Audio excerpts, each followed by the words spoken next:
Today we're going to be diving into the field of authentic education. Now this is a popular buzzword that's been thrown around a lot in the field of education lately. But I wanted to know more about what this actually looks like at the intermediate level and how we can apply these concepts in our classroom as beginning teachers. Authentic education is defined as real-world personal learning and experience, and there are four major recurring themes that come up in the literature. Number one is real-world problem solving. This means applying the questions and the situations that we have in our classroom so that our students can have a larger audience and a concrete understanding. Number two, open-ended inquiry. That means putting our students' questions at the center, letting them guide their research and come to their own discoveries. Number three, discourse or social learning theory. This means that we believe our students learn better when they're in groups, communicating and collaborating with their peers. Number four, choice.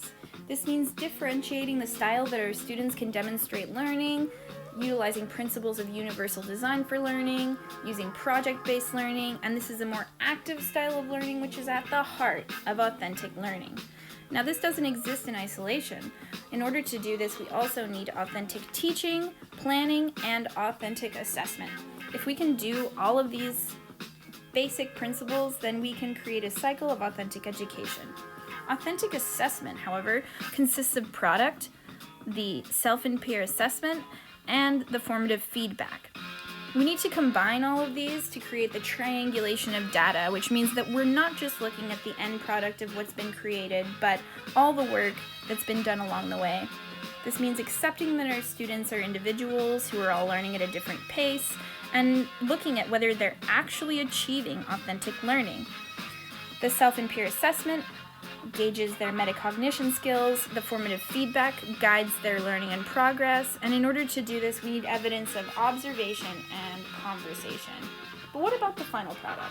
There are two different methods of assessing our final products of our students.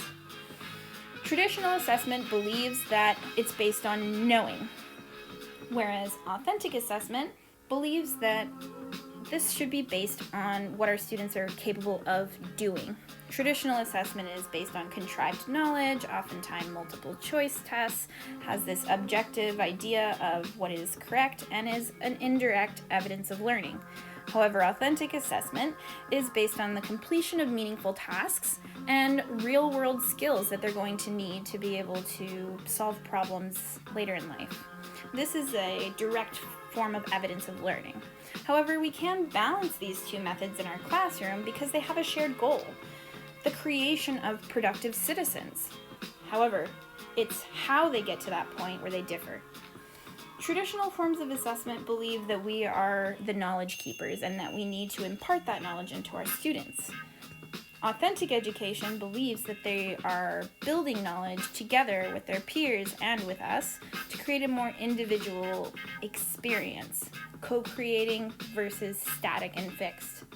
Well, we kind of do need to establish some basic knowledge for our students, that's the curriculum, but we also need to establish skills. This is part of the 21st century model of learning. But what about the social-emotional aspect? We also need to accept that there's a student at the center of this process and that they're going through a transitional time in their brain development as well as the development of their own identities. That's why it's important for us to accept that we need to create a student-centered classroom that says, wait, actually all learning is social-emotional, and that we're not just teachers, we're also role models, and we're teaching students how to be. That's why it's important we accept that this is an inclusive model of education focused on culturally relevant information and brings issues of social justice to the forefront. But we also need to meet students where they're at in their actual development, meaning their zone of proximal development. This is not a one-size-fits-all model. It's going to be different for every student, which means it requires planning. We need each class to be unique, and we need to make sure that our students feel seen and heard.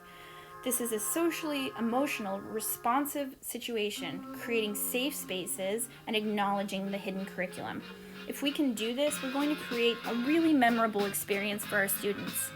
But it requires planning, and it also requires a certain level of professional inquiry.